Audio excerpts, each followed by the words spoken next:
உருளையன்பேட்டை தொகுதியில் உள்ள ராஜீவ்காந்தி நகரில் சில நாட்களுக்கு முன்பு சில அடையாளம் தெரியாத நபர்கள் இரவு நாயின் தலையில் அம்மிக்கல்லை போட்டு கொலை செய்ய முயற்சித்தனர். இதில் படுகாயமடைந்த நாயை வாய்ஸ் ஃபார் வாய்ஸ்லெஸ் அமைப்பு மற்றும் சமூக இயக்கங்கள் ஒன்று சேர்ந்து சென்னைக்கு மேல் மருத்துவ சிகிச்சைக்காக கொண்டு சென்றனர்.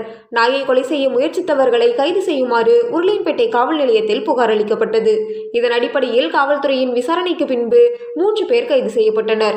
நாய்தானே என்று விட்டுவிடாமல் வழக்கு பதிவு செய்து விசாரணை நடத்தி அவர்களை கைது செய்த காவல்துறையினருக்கு வாய்ஸ் ஃபார் வாய்ஸ்லெஸ் இயக்கமும் மற்றும் சமூக இயக்கங்கள் சேர்ந்து நன்றிகளையும் பாராட்டுகளையும் தெரிவித்தனர். அதோடு விட்டுவிடாமல் மேல் சிகிச்சைக்கு சென்றிருந்த நாயை நல்லபடியாக குணமடைய செய்து மீண்டும் அதே பகுதிக்கு அழைத்து வந்தனர்.